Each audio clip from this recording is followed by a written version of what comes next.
I did a live feed earlier today, and I promised I'd do some reflections on Pauline Hanson's rally on Sunday, um, and uh, and so I'm going to do that. But I'm going to focus on one particular aspect of her rally, and that is the fact that Pauline Hanson offers us nothing in terms of her dislike for anyone that is not white and her dislike for, I guess, anybody who comes from a different culture.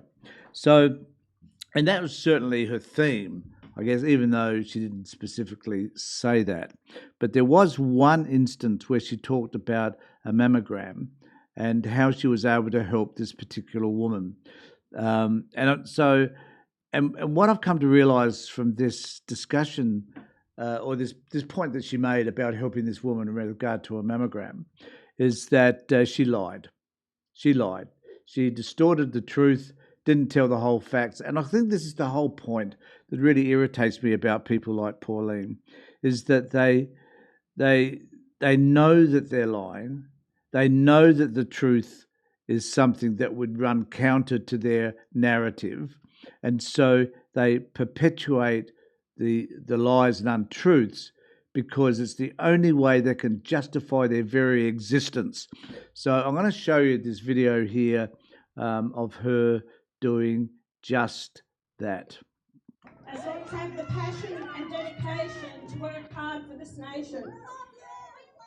The biggest issue that is facing this nation at the moment is... Somehow I would have thought the crowd to have been larger than the one that it is, but it is what it is. Immigration. Under this government, we brought in over 1.5 million people into the country. That's why your housing has increased. That's why your health service... Just need to qualify that. That is following COVID and the fact that we brought in very few people during that period. This is a slacken. That's why you have the problems of getting jobs and the problems that we have in Australia. A lot of it comes from high immigration, which I always said. Governments are increasing immigration because they're spending too much money, wasting the taxpayers' dollars, that they have to bring in migrants to actually pay more taxes and get into the system. This is nothing but a Ponzi scheme, which we're going to have more and more problems going down. Tell me how any of that's logical. That according to Pauline, we have people coming into Australia so they can pay more taxes, so that the government can make more money, so that therefore the government can build roads and infrastructure and renewables and do whatever governments do, provide an education system, a health system, all those things. So people are coming into the country. So under this Ponzi scheme, she doesn't know what a Ponzi scheme is, incidentally, but nevertheless, they're coming to Australia under this Ponzi scheme to do what? The logic, I think the logic escapes me, actually. I'm not 100% sure I understand what the hell she's really trying to tell us here. Track. Reduce the immigration till we clean up our own backyard. I am not doing my job as a member of parliament if I see people living in tents, under bridges, in parks, couch surfing, and families living in tents with their cars as well. That is not the country that I want. So for some particular reason, according to Pauline, all these problems are because of immigration. That if we had zero immigration, this would mean that there would be no homelessness, no drug and alcohol use, that people would be adequately housed, that our road systems would be less cluttered. All those problems would be solved simply because we got rid. Now, I just got to say this.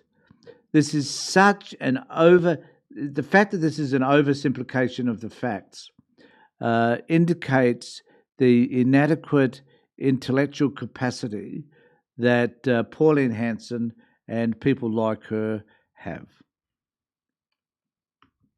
That is not my job to see more migrants come in when I see my fellow Australians living in these conditions.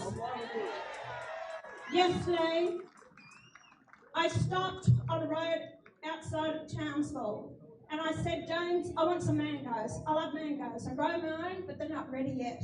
So I saw this farm, plenty of mangoes. So I pulled up and this woman, apparently living hard times, in a caravan on this farm.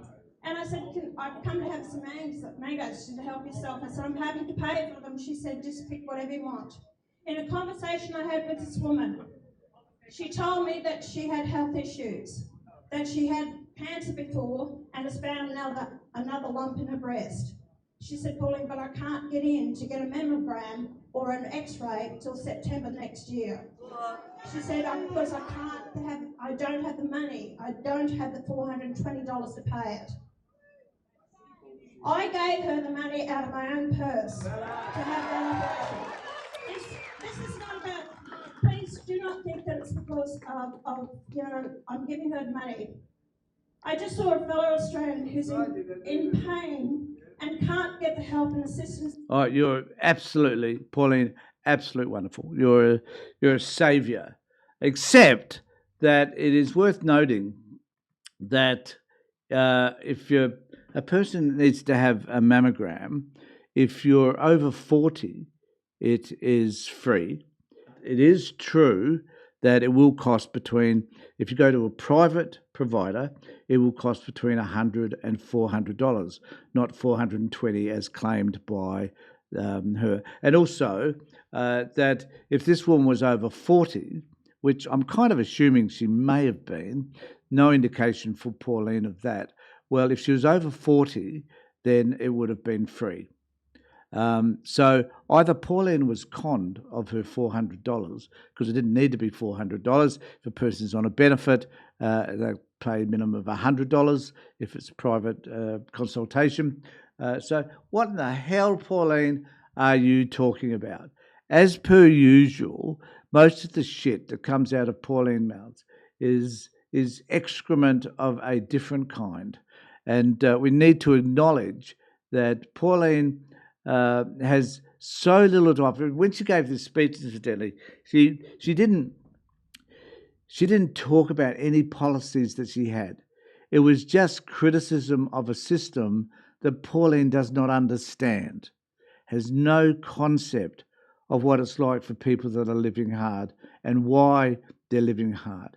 And it's as if the solving of immigration is the all-encompassing panacea to a problem that Pauline would love to be there. That's because she continually rallies against people that are different to herself. Let me know what you think in the comment section below. I'd love to hear from you. And I just wish to say thank you for all those people that participated in my live feed earlier today, because there are lots of people. I wasn't able to see them because I was so busy chatting, but there was certainly a lot of people who had experiences around domestic violence, the loss of children through the state that I really need to acknowledge, because it was great that so many of you had a conversation in that group about the particular issues that were concerning you. I really appreciate that. Thank you very much. In the meantime, everybody, just take care.